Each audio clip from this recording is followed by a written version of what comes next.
नमस्कार दोस्तों, कैसे हो आप सब। स्वागत है आप सभी का अच्छी टिप्स यूट्यूब चैनल में। आज के इस वीडियो में मैं आपको बताऊंगा इस कारण नहीं हो पाती है बच्चों की शादी। दोस्तों, आप इस वीडियो को शुरू से लेकर अंत तक पूरा देखिएगा ताकि आपको पूरी जानकारी प्राप्त हो सके। तो चलिए शुरू करते हैं। अगर आपका बेटा या बेटी सर्वगुण संपन्न है फिर भी उनकी शादी नहीं हो पा रही है तो इसका कारण हो सकता है कुंडली में ग्रहों का दोष।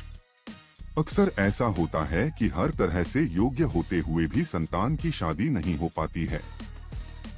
अगर कुंडली में सप्तम भाव के स्वामी की स्थिति अच्छी न हो या बृहस्पति की स्थिति अच्छी न हो कुंडली में, तो ऐसा होता है कि चाहकर भी वे शादी विवाह से वंचित रह जाते हैं। इसका कारण और निवारण इस प्रकार है। एक, अगर किसी का बृहस्पति वृषभ लग्न का होकर लग्न में बैठ जाए और चंद्रमा नीच का होकर सप्तम भाव में बैठ जाए और लग्नेश छठे भाव में राहु या सूर्य के साथ बैठ जाए तो शादी बहुत विलंब से होती है।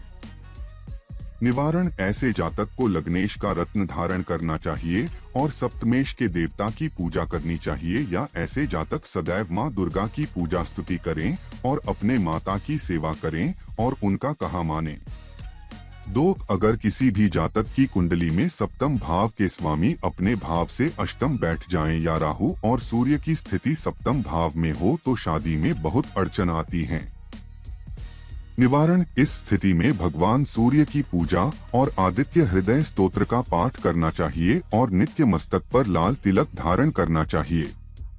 3, अगर किसी की कुंडली में पितृदोष हो या नवम भाव में राहु सूर्य और बृहस्पति की युति हो तो ऐसे जातक की शादी में बहुत अड़चनें आती हैं और शादी हो भी जाए तो उसके बाद भी अड़चनें आती हैं।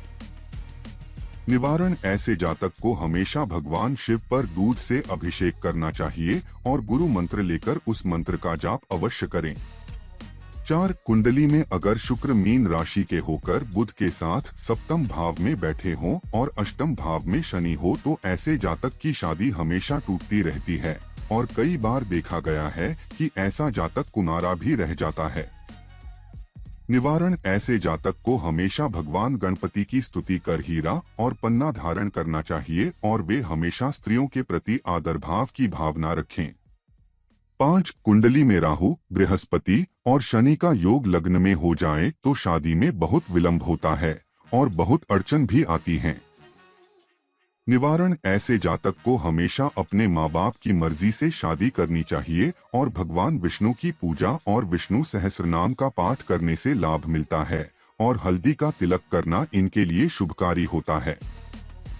6, कुंडली में लग्न में सूर्य अकेले बैठा तो और उस पर किसी अच्छे ग्रह की दृष्टि न हो तो भी शादी में अड़चन आती है। निवारण, ऐसे जातक को नित्य सूर्य दर्शन करना चाहिए और वे सूर्य को जल दें। साथ ही साथ वे बद्रीनाथ जाकर उनको तुलसी की माला अर्पित कर ब्राह्मणों को दान दें, इससे लाभ होता है। 7, कुंडली में दूसरे भाव में राहु और बृहस्पति का योग और सप्तम भाव में सूर्य अकेले बैठे हों तो शादी नहीं होने देते हैं। निवारण, ऐसे जातक को बृहस्पतिवार के दिन पीपल के पेड़ के नीचे घी का दिया सुबह के समय प्रज्वलित करना चाहिए और गाय की सेवा करनी चाहिए।